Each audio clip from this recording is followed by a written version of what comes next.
بسم الله الرحمن الرحيم. والذين جاهدوا فينا لنهدينهم سبلنا وإن الله لمع المحسنين.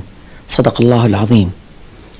أيها العراقيون الشجعان أينما كنتم في وطننا العظيم الذي سطع عليه أعداء الحق والحرية والإنسانية في نزعة عدوانية حملت أسوأ ما في التاريخ من بشاعة وعقد وأحقاد متراكمة، فاحتل العراق نتيجة ذلك من قبل الفرس وآخرين ممن سبقوهم من أشرار الأرض، فدمروا كل ما هو جميل وأحرقوا بغدادنا التي تغنى بها كل محبيها والمعجبين بها، وأحرقوا كل ما في العراق من إبداع في مجالات الفكر والعلوم والآداب.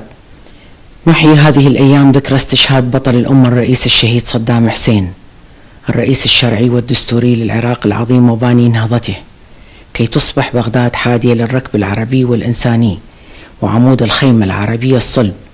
ولم ترق تلك النهضة للبعض من أعداء يقظة الشعوب، فانساق حفنة ضالة من حملة الجنسية العراقية وضربوا البلد وأهله بعصا الشر والطغيان، وكبدوا العراقيين خسائر هائلة من الدماء والأرواح البريئة، وفعلوا كل ما يغضب الخلق والخالق.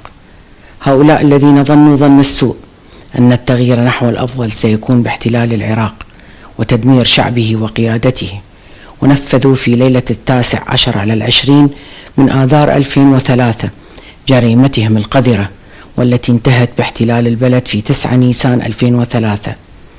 ذلك اليوم الأسود سيبقى عارا في تاريخ البشرية والأمم والشعوب، اليوم الذي اجتمعت فيه كل قوى الشر للتخلص من رمز العراق والد الرئيس الشهيد صدام حسين وقيادته الوطنية، وسقطت بعد ذلك كل الأقنعة لتظهر الوجوه القبيحة لهؤلاء الجنات الذين ادعوا الديمقراطية والتحرير.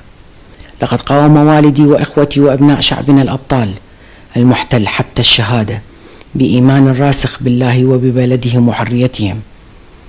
اليوم ونحن نحيي الذكرى 14 لرحيل القائد الشهيد صدام حسين، فإننا نجده بيننا حاضرا معنا بفكره ودوره النضالي، وأصبح ذلك معروفا لدى العراقيين كافة حتى غير المحب منهم، وصرت أسمع ذلك كثيرا منهم.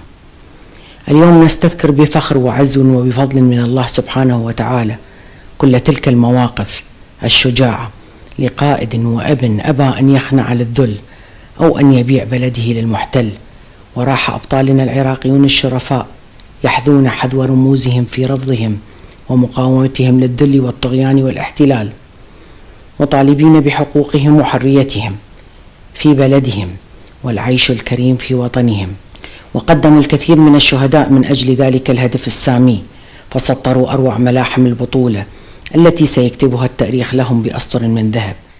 تحية لك أيها الوالد الحبيب والقائد البطل في ذكرى رحيلك التي يحييها شرفاء الأمة والإنسانية في كل مكان، وستبقى هذه الذكرى العطرة المشرفة حاضرة بيننا كل يوم، لأنها عنوان عز وفخر لنا ولناسك الذين ساروا على دربك.